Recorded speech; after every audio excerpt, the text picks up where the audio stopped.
اعوذ باللہ من غضب الجبار ومن شر الکفار العظمت والعزت للہ الواحد القہار ومن الشیطان اللعین الرجیم بسم اللہ الرحمن الرحیم الحمد للہ خالق العباد وساطہ البلاد ومسیل الوہاد ومغضب النجاد لیس لأولیتہ ابتداء ولا لأزلیتہ انقضاء هو الاول ولم یزل والباقی بلا اجل خرت له الجباہ ووحدته الشفاء الصلاة والسلام والتحیۃ والإکرام علی النبی الأمی المکی المدنی القرشی الابتہی الہاشمی المطلبی السراج المضیء الکوکب الدری صاحب وقار والسکینہ المدفون بأرض المدینہ علی العبد الرسول المعید النبی الممجد المصطفى الامجد صاحب التاج والمنبر والخطبۃ والمقبر والجبین الاطہر والحسب الاشہر والنسب الانور والخد الاحمر ابی القاسم محمد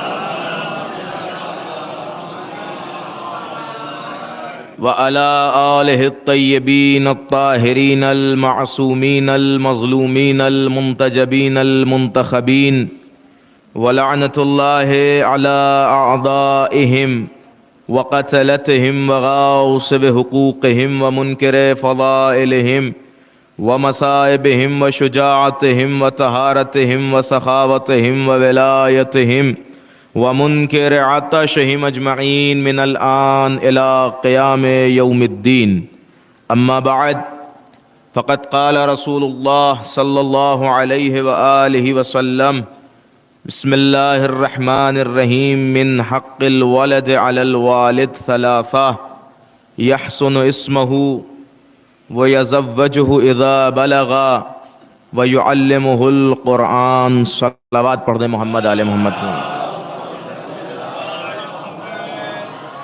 حضرات امام زمان کے ظہور میں تعجیل کے لیے اپنی عبادات کی قبولیت کے لیے ایک باواز بلند صلوات عنایت فرما دیں. اللہ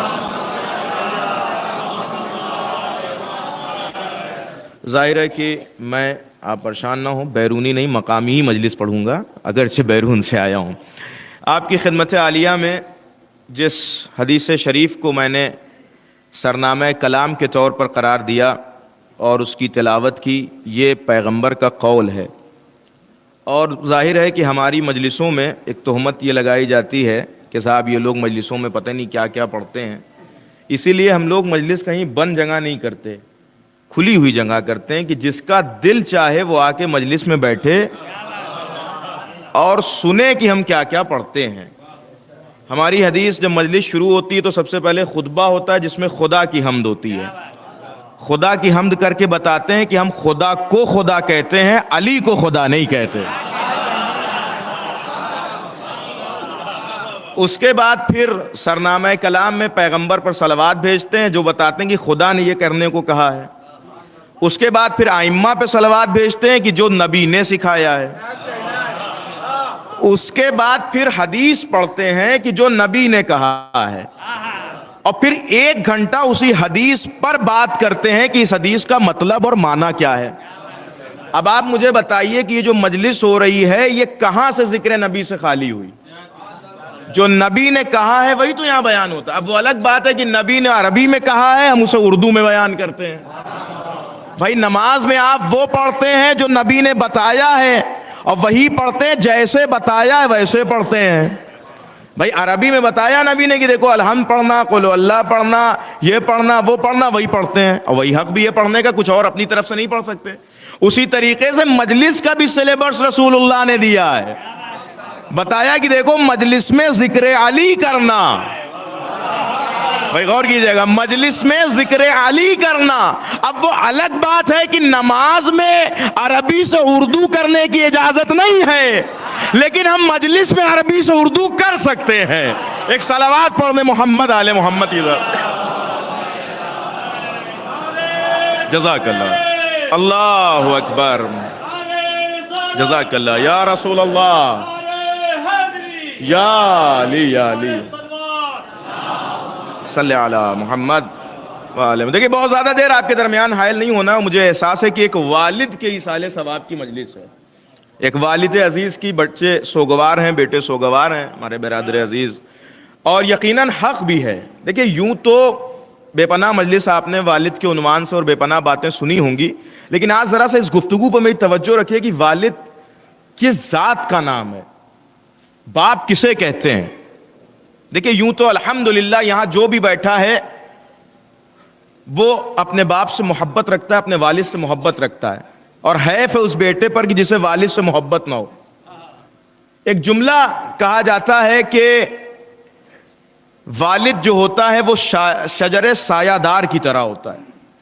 سنیے گا توجہ سے، شجر سایہ دار کی طرح ہوتا ہے یعنی کیا؟ یعنی ایک ایسا درخت ہوتا ہے کہ جس کے سائے میں انسان بیٹھ کر سکون محسوس کرتا ہے۔ دیکھیں یہ مثال ہے، لیکن اگر آپ اس پوائنٹ پر توجہ کریں تو آپ کو سمجھ میں آئے گا کہ کہنے والے نے کتنی بڑی بات کہہ دی ہے۔ دیکھیں یہ احساس وہی کر سکتا ہے کہ جس کے سر پر والد کا سایہ نہ ہو۔ دیکھیں والد کوئی کام نہ کرے، بچے جوان ہو جائیں، بڑے ہو جائیں، صرف گھر میں بیٹھا رہے، اس کا بیٹھنا ہی ایک عجیب سکون دیتا ہے۔ غور کیجئے گا اس بات پر، اس کا بیٹھنا ہی ایک عجیب سکون دیتا ہے۔ بیٹھا رہے گھر میں، صرف کام کے لیے کہے کہ یہ کر لو وہ کر لو، کچھ نہ کرے، کوئی تداخل نہ ہو گھر کے نظام میں اس کا، لیکن صرف اس کا وجود ہمارے لیے تسلی بخش ہوتا ہے۔ اور جب وہ دنیا سے رخصت ہو جاتا ہے تب اس کی کمی کھلتی ہے۔ اسی لیے جو علماء طبیات ہیں اور جو علماء حساس ہیں، احساس ہیں، انہوں نے ایک لفظ رکھا والد کے لیے، والد شجر سایہ دار، یعنی ایک بڑا درخت، مکمل درخت جس کے سائے میں بیٹھ کر سکون ملے، باپ اسے کہتے ہیں جو ایک بڑا درخت ہے۔ لیکن میرے عزیزوں، علم اسے نہیں کہتے کہ جو انجماد رکھتا ہو۔ اگر میں بھی یہی بات کہہ کے رک جاؤں تو پھر میری بات میں اور اس کہنے والے کی بات میں فرق کیا ہے؟ میں نے اس پر غور کیا کہ نہیں کیا چیز ہے، یہ کہنے والا کیا کہنا چاہ رہا ہے۔ دیکھیں الکلام و یجر الکلام، بات سے بات نکلتی ہے۔ کہنے والے نے صرف اتنا کہا کہ باپ شجر سایہ دار ہوتا ہے، ایک سایہ دار درخت ہوتا ہے، لیکن میں نے جب غور کیا کہ سایہ دار درخت کہتے کسے ہیں تو میں نے دیکھا کہ مثلا بہت بڑے بڑے درخت ہیں، برگد کا درخت، نیم کا درخت، اور بھی بہت سارے درخت ہیں کہ جو بڑے موٹے ہوتے ہیں اور بڑے سایہ دار ہوتے ہیں۔ بڑی خصوصیت ہے اس میں، آپ اس کے نیچے بیٹھ جائیں گرمی میں سکون ملے گا۔ اب جو حضرات گاؤں وغیرہ سے تعلق رکھتے ہیں وہ اس بات کو سمجھتے ہیں کہ گرمی میں ایک اچھا سکون عطا ہوتا ہے پیڑ کے درخت کے نیچے بیٹھ کر۔ لیکن میرے عزیزوں، جہاں اس سائے کی، سنیے گا توجہ سے، جہاں اس درخت کی اتنی عظمت ہے کہ سایہ عطا کرتا ہے، وہیں اس درخت کی ایک کمی بھی ہے۔ بھئی اس کے تنے کام کے، اس کی لکڑیاں کام کی، اس کے پتے کام کے، لیکن ایک کمی ہے اس درخت میں۔ کمی یہ ہے کہ کوئی آپ چھوٹا درخت اس کے نیچے لگا دیں، کوشش کر کے کھاد دے کے پانی دے کے تڑپ کے مر جائیں، وہ اپنے سے بڑا نہیں ہونے دے گا۔ پہنچے میں جو کہنا چاہتا ہوں خدا کے لیے؟ شجر سایہ دار سایہ دے گا، چھاؤں دے گا، آکسیجن دے گا، سب کچھ دے گا، لیکن ساری خصوصیات کے باوجود وہ اپنے سے آگے نہیں بڑھنے دے گا۔ یہ اس کی خاصیت، اس کی جڑ میں آپ کوئی چھوٹا پیڑ لگا کے دیکھیں، وہ اپنے سے آگے جانا ہی نہیں دے گا۔ علماء احساس نے کہا کہ باپ شجر سایہ دار ہے، میں کہتا ہوں نہیں، بلکہ باپ اس سے بھی آگے ایک چیز ہے۔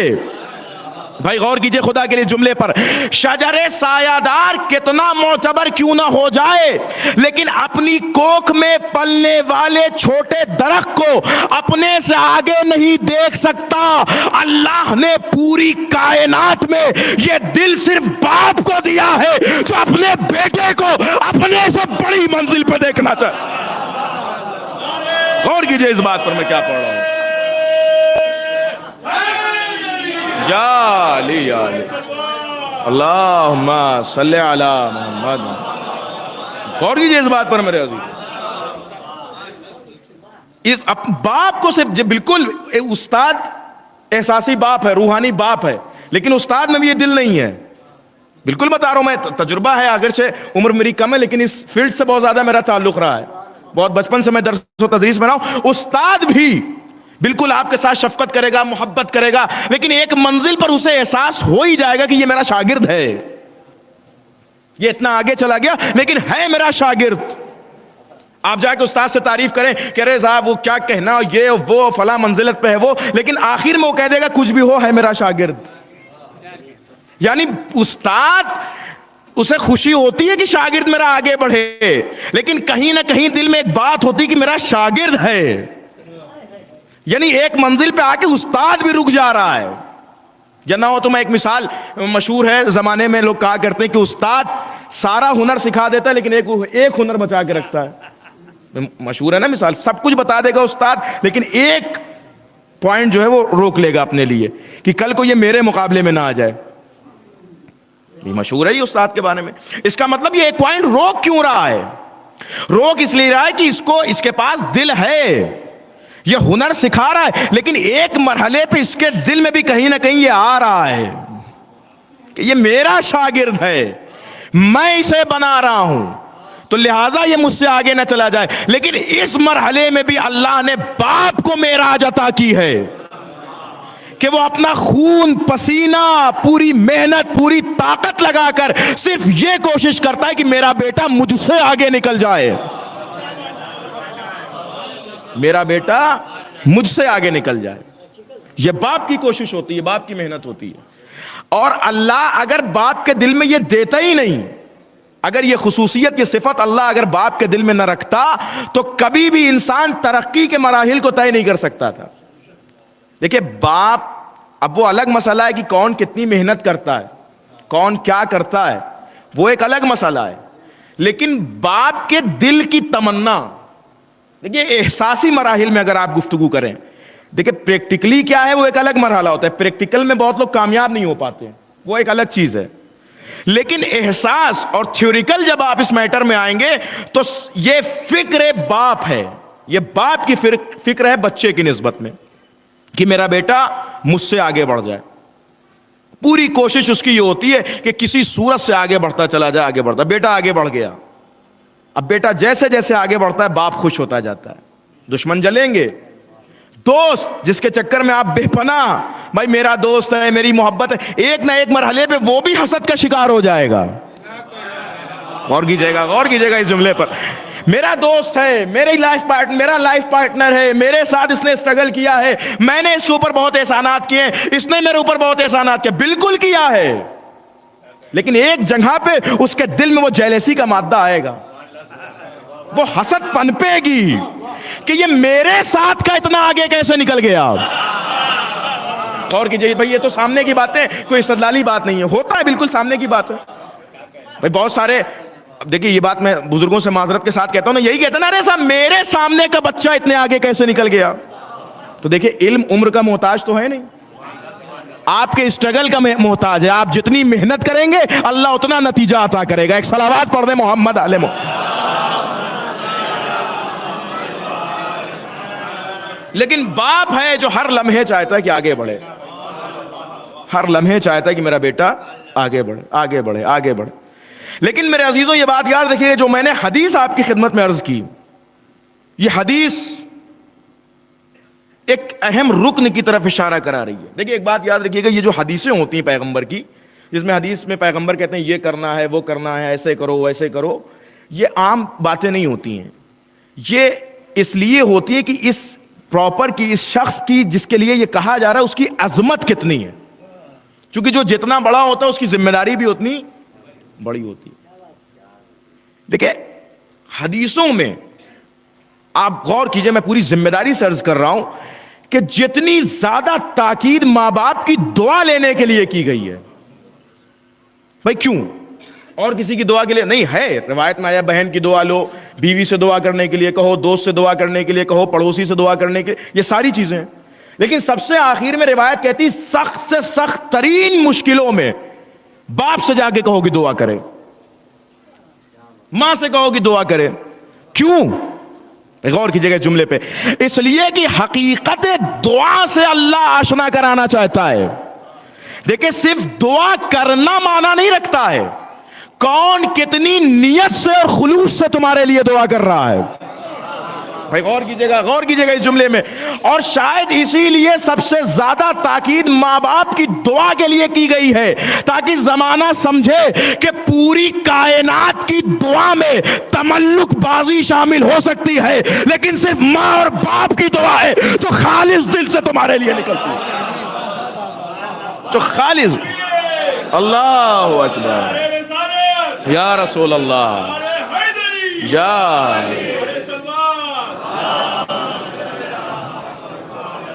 صرف ماں اور باپ کی دعا. ہم بہت عظیم چیز گم کر چکے ہیں. کربلا اپنی جگہ اہمیت رکھتی ہے, فاطمان میں آئیے دعا کیجئے, اہمیت ہے, بہت زیادہ اہمیت ہے, بالکل اہمیت ہے. روزوں پہ جائیے دعا کیجئے, بالکل اہمیت ہے. وہاں جانے سے پہلے ایک مرتبہ والدین کی خدمت میں آئیے, ہاتھ کو چومیے, والد سے کہیے میرے لیے دعا کر دیں. نہ ہو تو والد کو لے کے فاطمان میں آئیے, جا کے کہیے کہ میرے لیے دعا کر دیں. دیکھیں یہ ایک الگ بات ہے, یہ ایک الگ روج ہے. اور میں ایسے ہی ہوا میں باتیں نہیں کر رہا, قرآن صاحب کے لیے دلیل دے رہا ہوں. کتنی اثر رکھتی ہے باپ کی دعا. دیکھیں اللہ باپ کی دعا کو ٹال ہی نہیں سکتا. اب سمجھ میں آیا کہ وہ جو بوڑھا شخص گھر کے کونے میں بیٹھا تھا, کچھ نہیں کر سکتا تھا, کچھ نہ کر سکتا ہو, دعا تو کر سکتا تھا. کہیں غور کیجئے گا ذرا اس جملے پر, کچھ نہ کر سکتا ہو, دعا تو کر سکتا تھا. اس کی دعا عرش الہی کے پاؤں کو ہلا دیتی ہے. باپ کی دعا سنیے, یہ چھوٹا سا واقعہ بہت توجہ کے ساتھ سنیے گا کہ کیا اللہ نے عظمت رکھی ہے باپ کی دعا میں. بنی اسرائیل کا زمانہ, حضرت موسیٰ کا زمانہ. ایک شخص ہے, اسٹرگل کی, اس نے محنت کیا, ایک عظیم مرتبے پہ پہنچ گیا. ہوتا ہے کبھی کبھی بیٹا اسٹرگل کر کے باپ سے زیادہ, جو مثلا ساتھ میں جو زندگی نہیں بسر کرتے ہیں, الگ الگ ہوتے ہیں, تو بیٹے نے اسٹرگل کیا, محنت کیا, آگے نکل گیا بہت زبردست. لیکن باپ اتفاق سے فقر و فاقے کا شکار. اس بیٹے نے کہا کہ نہیں میں ذرا چلوں باپ کی خیریت و عافیت دریافت کروں. پہنچا باپ کے پاس تو دیکھا کہ نہیں, والد کی جو حالات ہیں وہ ناگفتہ بے ہیں. سنیے گا بہت توجہ سے, ناگفتہ بے ہیں. تو اب طریقہ کیسے باپ, دیکھیے اسی لیے کیا کیا طریقے شریعت نے بتائے ہیں. ہمارے اندر وہ ہنر نہیں آتا, ہم کمانے لگتے ہیں, سمجھتے ہیں بس اب گھر کے مالک اور رب ہم ہو گئے ہیں. تمہیں پتا نہیں کہ تمہاری رزق کی برکتیں ابھی بھی کسی کی دعاؤں کے اسیر ہیں. اور کیجئے اس جملے پر, تمہاری رزق کی برکتیں کسی کی دعاؤں کے اسیر ہیں. اسی لیے ہم لوگ جب الحمدللہ کی جو جوان ہیں کما رہے ہیں, ایک ہنر بتاتا ہوں. امام سے پوچھا گیا کسی نے کہ مولا, اب دیکھیں ایسے ایسے افراد بھی ہوتے ہیں, مولا میں کماتا ہوں, مجھے اپنے والد کو پیسہ دینے میں شرم آتی ہے, شرم محسوس ہوتی ہے مجھے کہ میں باپ کے ہاتھ میں جا کے پیسہ دوں. واقعی شرم آنی چاہیے. اگر بیٹا با تربیت ہے تو اس بات کو محسوس کرے گا. ٹھیک ہے تم کمانے لگے, محبت سے اپنے باپ کے ہاتھ میں رکھ رہے ہو, لیکن یہ ہاتھ اس باپ کے ہاتھ کے اوپر تو آ رہا ہے. کہتا ہے مجھے شرم آتی ہے کہ میں اپنے والد کو ایسے پیسہ دوں. امام نے کہا کس نے کہا تجھے ایسے پیسہ دینے کے لیے, کس نے کہا؟ اس کے دل میں یہ احساس ہو جائے گا کہ یہ آج اس منزل پہ آ گیا کہ اس کا ہاتھ میرے ہاتھ کے اوپر آ رہا ہے. اگرچہ باپ احساس نہیں کرتا اس بات کو, لیکن شریعت نے اس چیز کا احترام رکھا کہ اگر تمہیں اپنے والد کے لیے پیسے کا انتظام کرنا, اسے دینا ہے پیسہ, تو کبھی بھی ڈائریکٹ نہ دینا. کیا کرنا؟ کہ ایسی جگہ رکھ دو جہاں سے اس کے ہاتھ تک پہنچ جائے. جیسے علماء مثال دیتے ہیں کہ باپ کا کرتا ٹنگا ہوا ہے, آپ جیب میں ڈال دیجئے, باپ کی تکیہ کے نیچے پیسہ رکھ دیجئے, تاکہ وہ ایسا. کیوں شریعت کیوں ایسا حکم دے رہی ہے؟ کہ اس لیے دے رہی کہ جب باپ تمہارے ہاتھ سے وہ پیسہ لے تو کہیں اسے شرمندگی کا احساس نہ ہو. یعنی شریعت نہیں چاہتی کہ ایک لمحے کے لیے بھی باپ شرمندہ ہو. اور اس کی برکت ہے میرے عزیزوں, برکت ہے. سنیے گا اب وہ کیسے کہے باپ سے کہ آپ کی حالت صحیح نہیں, آپ میرے ساتھ چل کے رہیے. کیا اس نے الفاظ استعمال کیے اس جوان نے, سنیے گا. وہ کہتا ہے کہ بابا یہ دنیا, یہ کاروبار, یہ بزنس, یہ سب آپ نے اکیلے مجھ پر چھوڑ دیا ہے. میں ابھی جوان ہوں, نہ تجربہ ہوں, بے تجربہ ہوں, میں کیا کروں گا؟ یہ تو آپ جفا کر رہے ہیں میرے ساتھ, آپ کو چاہیے کہ میری مدد فرمائیں. لہجہ دیکھیے, اس کے کہنے کا انداز دیکھیے. بھائی وہ یہ بھی تو کہہ سکتا تھا کہ نہیں آپ کی حالت یہاں صحیح نہیں, کل سے آپ میرے ساتھ رہیں گے. لیکن اس لہجے میں اور اس لہجے میں کتنا فرق ہے. وہاں اپنے آپ کو امیر بن کے یہ کہا جاتا تھا, لیکن یہاں شریعت بتانا چاہتی ہے کہ تم کتنے بھی بڑے ہو جاؤ, باپ کی نگاہ میں غلام ہی ہو تم. کہ آپ چلیے میرے ساتھ, میں نا تجربہ ہوں, بے تجربہ ہوں, میری کوئی حیثیت نہیں ہے, اگر آپ نہیں رہیں گے تو پھر میں کیسے اپنے بزنس میں آگے بڑھ پاؤں گا. خیر باپ راضی ہو گیا, باپ کو لے کے وہ اپنی دکان پہ آ گئے. جوان بنی اسرائیل, اتنا خوبصورت واقعہ یہ قرآن کو پسند آیا کہ قرآن نے اس واقعے کو آیتوں میں جگہ دی ہے, آیتوں میں. میں ابھی آیت بھی پڑھوں گا آپ کی خدمت میں. آگے لے کے دکان پہ باپ بیٹھا ہوا ہے, چل رہی ہے اپنی زبردست اسٹور, اس کا زبردست دکان ہے. اب بھائی باپ بوڑھا ہو گیا ہے, تھک گیا ہے, تھکان آ گئی ہے. اس نے ایک دن اپنی کوٹ نکالی اور کوٹ کی تکیہ بنا کے دکان پر سو گیا. اب یہ اتفاق دیکھیے, خدا کو سمجھانا تھا کہ باپ کی دعا کی اہمیت کیا ہے. باپ سویا تھا کہ ایک بہت بڑا ڈیلر اس کی دکان پر آ گیا سامان خریدنے کے لیے. فلاں قسم کا چاول ہے تمہارے پاس؟ کہاں ہے. کہا کتنا ہے؟ کہا تمہیں کتنا چاہیے؟ ارے کہا مجھے بہت زیادہ چاہیے. کہا اس سے بھی زیادہ ہے جتنا تم سوچ رہے ہو. مثلا مثال کے طور پر مجھے 200-300 کلو چاہیے. کہا اس سے بھی زیادہ ہے. ٹھیک ہے, طے ہو گیا, وہ ڈیلنگ ہو گئی پوری اور کاغذ سائن ہو گیا, وہ پیسہ ویسا لے کے ادھر آیا. وہ کہا کہ چاول کا کل لے جانا. کل نہیں, مجھے ابھی چاہیے. تم نے مجھ سے پیسہ لیا, تم نے کہا مجھے ابھی چاول چاہیے. اس بیٹے نے, اس لڑکے نے, اس دکان والے نے کہا نہیں آج نہیں, کل دوں گا میں. کہا کیوں؟ تم تو کہہ رہے تھے میرے پاس چاول موجود ہے, رکھا ہوا ہے. کہا ہاں چاول ہے. تو کہا اپنے ان کام کرنے والوں سے کہو کہ نکالیں چاول اور مجھے دیں, میں لے جاؤں. کہا نہیں, نکال نہیں سکتے. کہا کیوں؟ کہا اس لیے کہ انبار میں ہے. انبار میں؟ تو انبار سے کون نکال دے؟ کہا نہیں, انبار میں تالا بند ہے. کہا تالا بند ہے تو کیا ہوا, تالا کھول کے وہ چاول نکال لیا جائے.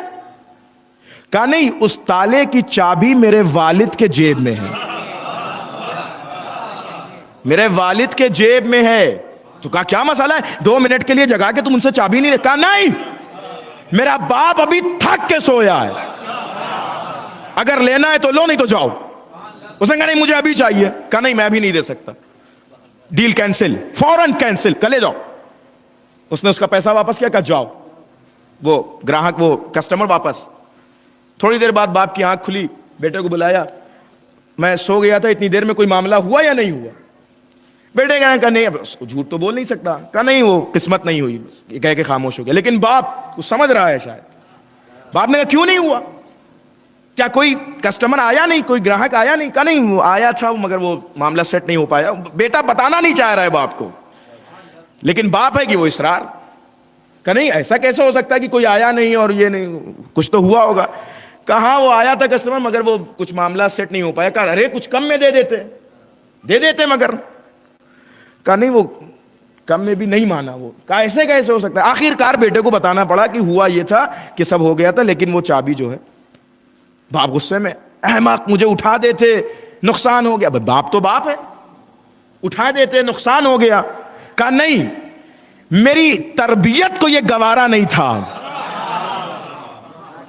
میرے جوانوں, یہ چند نوٹوں کے چکر میں کبھی باپ کا احترام نہ بھولنا. آپ دیکھ رہے اس نے کتنی بڑی بزنس ڈیل اپنی کینسل کی, لیکن دیکھیے اللہ کیا اجر دیتا ہے. اس لیے کہ یہ ساری جو ہاتھوں کی گرمی ہے, ہاتھوں کی میل ہے, یہ جو ہاتھوں کی لکیریں ہیں, یہ جو ہاتھ میں آنے والے پیپر ہیں, یہ سب اسی دعاؤں کا نتیجہ ہے. کہا نہیں, میں کہا ارے اتنا بڑا نقصان تم نے سہ لیا, اٹھا لیتے, کوئی مسئلہ نہیں ہوتا, مجھے کیا تھا, میں تو سوتا ہی رہتا ہوں. کہا نہیں, میری تربیت کو بابا گوارا نہیں. بیٹے نے کہا کہ باپ نے کہا خیر یہ تم نے نقصان تو بہت بڑا کیا ہے, اور میرے پاس تو اتنا ہے نہیں کہ میں اس نقصان کا جبران کروں گا, لیکن ہاں میں ایک کام ضرور کروں گا.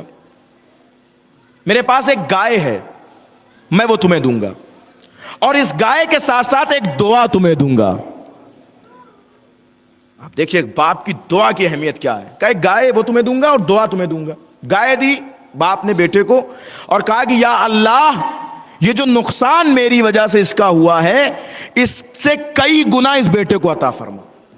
باپ کی دعا ہے, باپ کی دعا. بہرحال بیٹے نے گائے, جو خود اتنا بڑا بزنس مین بیٹا, اس کے لیے گائے کی کیا اوقات, لیکن اس نے باپ کا دل رکھا.